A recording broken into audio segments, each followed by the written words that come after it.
What's up guys, it's Anuador here, and I'm bringing you my 5 through 10 video, part 1, and the reason why it's a part 1 is because it's a two-part video because of, it's about an hour and a half, I think, of video for just 5 through 10, and rather than having it skip around, I decided to have it cut in half and just speed it up, because the way I had it sped up, but it was really glitchy looking.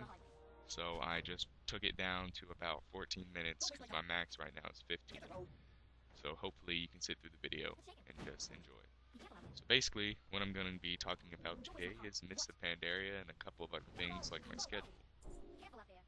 So we're going to start off with, I guess, the talents. I don't really like the talents that they're going to be doing for Mists of Pandaria. I like the talents that we have now. I think they're pretty useful and they're easier to understand. But I guess Mists of Pandaria dumps it down a little bit because you only have like 3 choices and there's really only one good choice. There might be another if you have like a different kind of playstyle, but there's gonna be like builds out there for max DPS and things like that. So really, you have about one good choice and that's gonna be it. Other than talents, we got the monk class, which I don't know a lot about right now. I'm on the Pandaria website, so I'm looking at it, and it looks like they wear cloth and leather.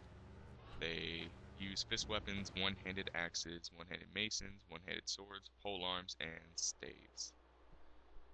They have a spinning crane kick, a roll. Oh, I guess that's to get out of the way of shit. That's pretty useful for tanking, I guess. And statue of the Jade Serpent. Some statue to return location. Statue will be healed. So I guess the statue heals you or something like that. And the one thing I do like about the new Pandaren race and class is that it can be on both sides. You don't have to choose. Alright, sorry about that. Fraps just did some weird thing. Just popped up. I guess I need to get the newest version. So I like the monk class, even though I don't know what they're going to be suited to do. I hear that they can tank and heal, and everybody can DPS, so that's a given. But I'm not sure how you can tank and heal. But I guess we'll figure that out whenever the game comes out. So what's next? The Pandaren race. I saw a couple videos on the beginning, like the starter zone, and I like the starter zone. It looks real nice, but I don't really want to watch them. I only watch like bits and pieces because I don't want to spoil it for myself, like how I did Cataclysm. I watched the Goblin videos because I wasn't expecting to play a Goblin because I was Alliance at the time. So I didn't watch any of the Worgen videos, and I think that's what made Worgen starting zone better for me is because there wasn't any spoilers, so I didn't know anything. So it was real cool for me in that aspect. And the racial traits of the Pandaren are Epicurean. Your love of food allows you to receive double stats from well-fed effects, so that's good for raids. You get a cooking skill increase. Inner Peace, your rested experience bonus lasts twice as long. So that's good for leveling. They're making it easier, I guess. Bouncy, you take 50% less falling damage. Quaking Palm, strikes the target with lightning speed and incapacitating them for 4 seconds. So that's nice. And it looks like, I think the only thing Pandaren can't play looks to be a Warlock and a Paladin and a Death Knight. Wow. I guess there's no Death Knights for Pandaren. That's going to be different for a lot of guys that just want to have a Pandaren. Because usually you get your first 80 off of leveling just normally, unless you get to 55 and then you make a Death Knight and get him to 80. And then my second 80 is going to be my Death Knight, hopefully. But you all know the Outlands grind is terrible. I'm level 61 and it just sucks. No one likes Outlands. If you do, I guess to each their own. It's too grindy for me. There's not much to do. I said this in a last video a while ago, like maybe a year ago, that there's not much of a storyline, but I guess I didn't follow it too well because there's no real difference in variety among quests. That's why I'm glad they changed vanilla, and I would wish that maybe in Pandaria they did something to Burning Crusade, but I'm guessing, sorry, I'm guessing that they didn't. Alright, so next thing, chopping block. The pet battle system. That looks cool. I did see a couple of videos on that, and it's like Pokemon basically. You go out and you get a pet and you just battle it. Like if you ever played Pokemon, it's basically what it is. It's not much different. It's a good thing that they called it pet battles other than something else, because they could get in a lot of trouble for that. And if you saw that weird cut there, it was like the beginning of the cutscene, but I just got rid of it because I didn't want to put it in there. But if you guys do want to see it, I guess I can upload it in the next video for the beginning, like in the intro. I can just have that, because I didn't speed that part up at all, it's just there. So it would just be that part.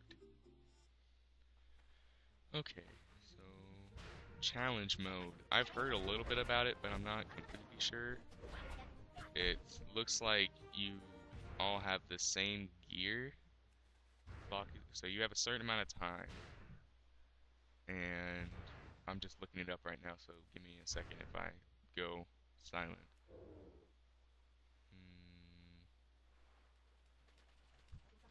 So it seems like instead of it being all about the gear, it's going to be all about how good you're doing. Like, it's just skill. I think you'll have the same gear as everybody else, so you can't be complaining about how low your DPS is, because it'll be as high as everybody else's.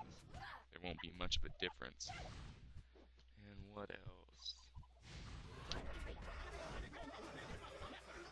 So your objective is to clear the dungeon's bosses as fast as you can. Yep, so it is. Everybody has the same armor. Depending on how quickly you clear the dungeon, you're 3 possible medals: gold, silver, or bronze. Okay, so that's cool. I guess you get medals. And I think you might get mounts from it, like maybe. It's usually anything that's worth doing in Warcraft gives you a mount. If that's what you've like. That's what I've noticed at least. Is that usually if you're doing something that's important, you usually get a mount from it. Zones and dungeons. Did they change anything about the zones? So I guess Pandaria is an island.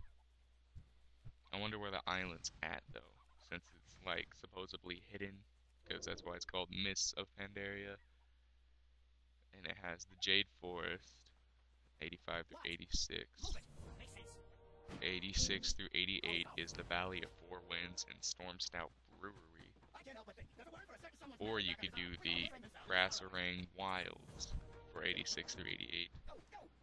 And then from, what is this? Looks like the only choice from 87 to 89 is the Kunlai Summit. And then you have a choice between Townlong Steps, Dread Waste. Well, I guess it's just those two, Townlong Steps and Dread Waste for 89 to 90. I guess, I don't know what the Dread Waste would be. Let me look at it. It looks like it's not a dead forest, but just a dark looking area. But I really like the rest of it. I bet it's going to do very well in like the Asian countries. I think that's what they're pandering to for this expansion. And I'm not sure how many more there will be. I think there should only be one more expansion after this. And that would be it. And then I think WoW would go free to play after that. That's the smartest move, because they'd be moving on to Titan. Whatever Titan is. I really hope it's not an FPS, because I don't like FPSs. I can play Modern Warfare 3 for 20 minutes, and then after that 20 minutes I'm bored. Okay. So, that's about it for the Mists of Pandaria news. I'll be scrolling through looking at stuff, maybe I can find something else for later. But regarding to my videos, I'm not sure about my schedule that I'll be having. I know I want to put about 2 to 3 WoW videos a week. I think this week I'm only going to have 2. And then a sim video in between those videos, so depending on how many WoW videos I'll have, I'll have a sim video in between each of those. So next week we'll start off with a sim video, and then it'll go WoW, and then it'll probably be, so it'll be alternating, I guess, in priority. So it'll go, next week it should be a sim video, a WoW video, and then a sim video, and then I might have another WoW video. It depends on how long it really takes to level, because it's not, I just want to get out of the Goblin starting area, because once you're out of it, it's easier to level, because I'm on my Druid, he's like level 30, and It's not hard to level him. I got him to 34 in like 2 hours. And in 2 hours in the goblin starting area, you might get a level, you might not. It's kind of a gamble, but that's just the goblin starting area, I guess. I just have a lot of gripes with it because of how long it takes, even with the heirlooms, and I have rested XP because I only play it for every once in a while when I need to record. And I have three things of heirlooms. I got the headpiece, which I turned off at the very beginning of my first video of the series because for some reason the headpiece looks really, really retarded on goblins. Like, it is massive, it just doesn't look right. It looks like a bobblehead. If you've ever had like a goblin and have like the rogue, I'm not sure if it's just that rogue headpiece or if it's all headpieces. I'm pretty sure I've seen goblins with headpieces that just look normal. But I guess they didn't plan it for goblins because heirlooms came out in Wrath of the Lich King, I think. But I didn't get them until Cataclysm because I didn't really do much. So I laid out my schedule, so hopefully I can stick to it and just go along with it. In other developments, I'm looking at the Mist of Pandaria right now, and I'm not sure what this bestiary is. Maybe it's new things, like new races that are going to be around. Not playable, I don't think. There's vermin. They look like little rats. And there's these Jinyu, caretakers of the Pandaria. They look like Naga, but a lot calmer and better looking, I guess. They don't look like... They look more like a fish, less like a snake. But I'm guessing they're just like the Naga and live in the water. And the Mosu looks like a fairy kind of sprite thing, like a tribal headpiece. So I guess that's cool about that. And then let's see what's next. There's the Mogu. What's the Mogu? Oh wow, it looks like a ogre with like, I'm not sure if they all have red hair, but this picture shows they like red hair, big bushy eyebrows, kind of bottom part of your like jaw is sticking up and the teeth are coming out. And then you got the Hosen, which are a bunch of monkeys. But I'm guessing I guess they do something. They're smart because he's got like a kind of stoned weapon. So maybe they'll play a role in something. I don't know. So other than that, getting back to the gameplay here, which I haven't really talked about, this quest right here, I think they should have stopped around like maybe 50, 60, because the hundreds takes a little while, but I think they did well in which they grouped them a lot together, and I really like the phasing that they use in this zone. So, I'm sorry about the pause there, I just went blank. But other than that, I really do like phasing in the zone, because right after the quest, after you do all that, you come down here, and bam, it's all gone. And if you guys are noticing when I was looking at my map, like that pink kind of line, I guess it's a freaking mining route for copper. Because I got this new add-on, it's called like routes or something like that. I know it's routes, but I'm not sure if it's like routes or routes, it's something of that nature. And it helps you, like, it tells you where basically to go to get the maximum out of your mining time. So we're about to reach the end of the video here, guys. I'm doing this one quest where we go and basically hunt down these guys. So this has been Anuador. Remember to comment, like, and subscribe, and I will see you guys next week. Enjoy the gameplay.